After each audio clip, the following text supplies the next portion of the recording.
tremendous traditions, and one of them is the Toastmasters. And the Toastmasters meet every Thursday night at the United Church, and they recite, they speak, they prepare speeches, and it's a really, really cool discipline.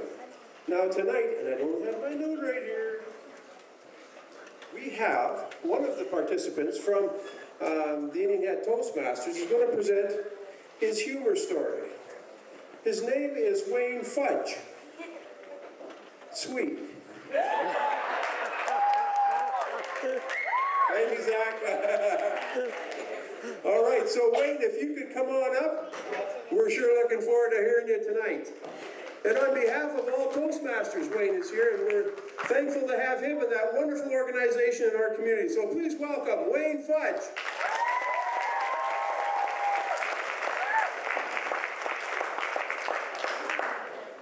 Well, it's obvious Indian Head has talent. It's nice to see they've got community support as well, so give yourselves a round of applause. Ladies and gentlemen of Indian Head, I'll admit, when I moved here from Ontario, I didn't know all that much about Saskatchewan. I knew from grade school Saskatchewan was the easiest province to draw and the hardest to spell. Our teacher had a mantra to teach us how to spell it. It was Susie and Sam kissed at the church hall every Wednesday at noon.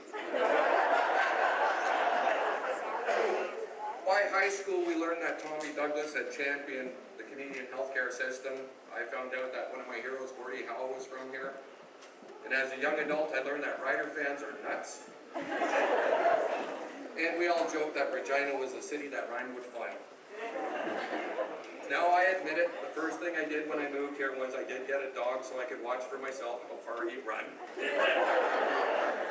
But seriously, I discovered that if you stare at the horizon and focus enough, you can see the back of your own head. It has been a little confusing at times. East End is on the west border. West End is east of here. South End is up north. And you can't go any further south than North Portal. And through it all, on every road map I've looked at, I still can't find Hog River. The first time I was here and somebody offered me a pill, I said, "Oh, I don't do amphetamines." And he goes, "Do you do beer?" To further confuse things, the most expensive shoes in a lady's closet have steel toes. And the biggest, burliest, biker-type dude I know wears a bunny hug. I've learned a lot since I got here, and I made a bit of a list. I've learned that Corner Gas is not a documentary, but it is pretty darn close.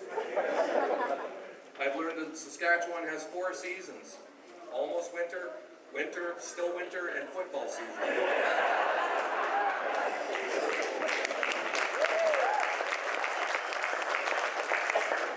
I've learned that the proper etiquette when acknowledging another driver on a grid road is the 2-finger head nod. I've learned that locals can drive 110 kilometers per hour in a 2-foot snowdrift with a blinding blizzard going on around them without flinching. And I've learned that fast food in rural Saskatchewan means you hit a deer at 65. I've learned that if you offer to hold open an elevator door for a woman, be careful she doesn't hit you when she's backing up the grain truck. And I've learned that you cannot get out of a speeding fine by offering to buy tickets to the policeman's ball, because due to one slightly embarrassed officer from the Broadview detachment, RCMP in Saskatchewan don't have balls. That was his words, not mine. Folks, I have been around. I did some traveling before I got to Saskatchewan. I've been to Athens, Paris, London. Mind you, it was Athens, Georgia, Paris, Texas, and London, Ontario. But now I can proudly add Stockholm and Kandahar to my list. Once, while road tripping back east, I stumbled upon Intercourse, Pennsylvania on a back road. I had to move to Saskatchewan to find a climax. Ironically, it was going to take my ex-wife for a drive there, but it took too damn long. Yes, ladies and gentlemen, friends and neighbors, I came from Ontario, but I call it Onterrible now. I've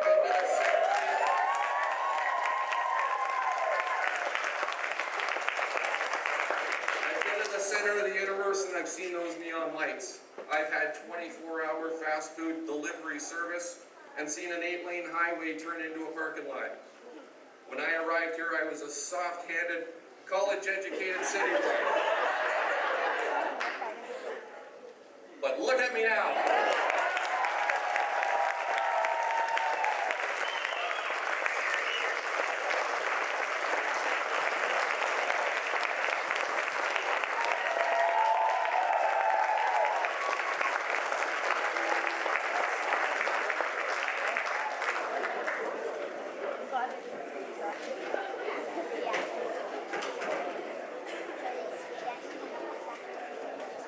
Thank you very much, Wayne. That was sweet indeed.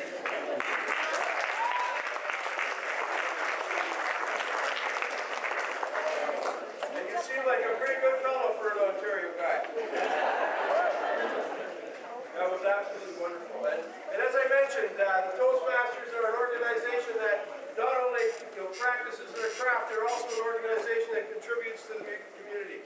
I can remember when I taught here that every year that the Toastmasters did a presentation at graduation, and they've always been a visible, positive, supportive influence in the community. So Wayne, please take back our thanks to your pals at Toastmasters. I know some of them were here. Anyways, thank you very much.